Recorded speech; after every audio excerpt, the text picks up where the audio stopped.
E galera, é tão grave dizer que a lei aprovada no Congresso é imprestável que ela é submetida ao plenário do Supremo. Todos os ministros têm que botar a cara no sol e na TV ao explicar para as pessoas o porquê estão impedindo que a vontade popular se concretize. E boa sorte.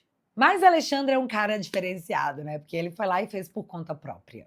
Só que é mais grave que isso, porque ele até poderia ter feito, desde que dentro de uma daquelas ações diretas de inconstitucionalidade. Mas não foi lá que ele decidiu. Ele deu essa decisão monocrática suspendendo uma lei num caso concreto, num pedido aí de uma advogada. As ADIs, as ações diretas de inconstitucionalidade, estão lá, quietinhas. E só o imperador sabe quando serão movimentadas. E não, ele não poderia fazer isso, se bem que o que ele não pode fazer, né, galera? E eu não sei se você conseguiu entender até agora tudo o que aconteceu, mas eu vou entrar no meu achismo.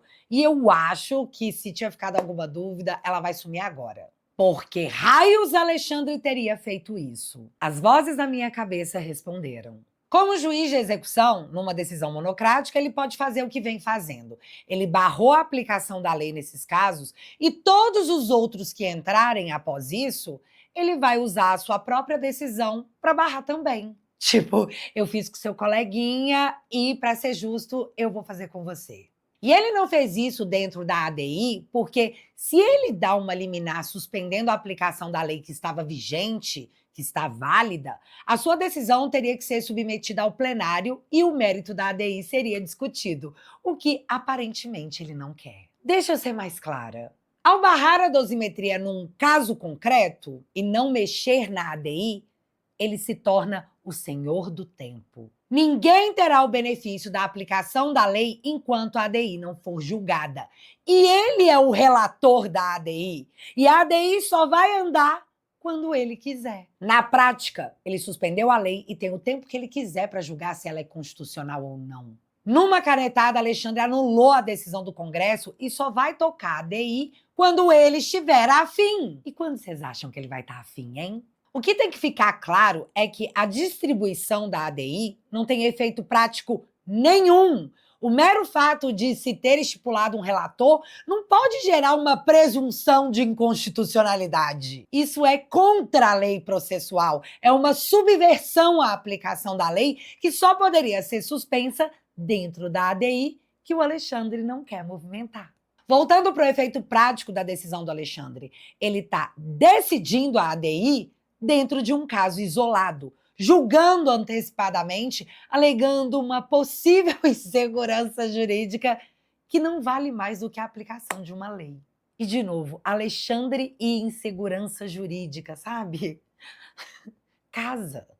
Assim, para mim, ficou claro que dessa forma todos estão nas mãos do Alexandre até o dia que ele acordar de bom humor e decidir ser um cara legal. E o que eu vejo nisso tudo foi como o Alexandre pegou o Congresso inteiro e mandou um senta lá, Cláudia.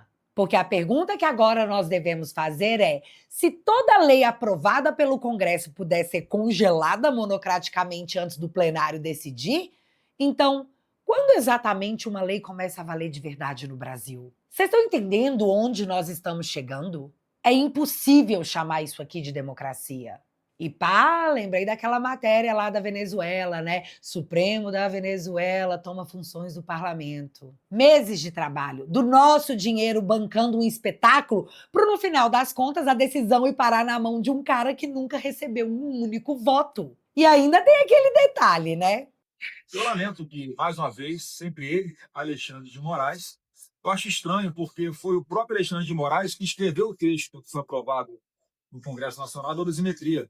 Foi o próprio Alexandre de Moraes que interditou o debate no Legislativo, tanto na Câmara quanto no Senado, porque nós queríamos anistia ampla, geral e restrita. Aí, estranhamente, né, o relator lá na Câmara, que tem muita proximidade com o Alexandre de Moraes, parecia que recebeu ligações diretamente dele sobre o que poderia ou não poderia estar nesse texto da dosimetria. Portanto, feito, segundo o próprio relator Paulinho da Força, dizia que o texto que nós aprovamos na Câmara dos Deputados e no Senado foi um texto autorizado pelo Alexandre de Moraes. E agora, muito estranhamente, ele vai dar essa canetada, uma seriedade, estou sabendo agora mas qual foi o fundamento, não sei. Mas parece mais uma vez um jogo combinado, mais uma vez é a democracia que fica abalada, é uma decisão do Congresso Nacional, em sua grande maioria, defendendo a lei da anistia, e uma canetada monocrática, mais uma vez, o ministro do Supremo revoga a decisão de nós, os verdadeiros representantes do povo.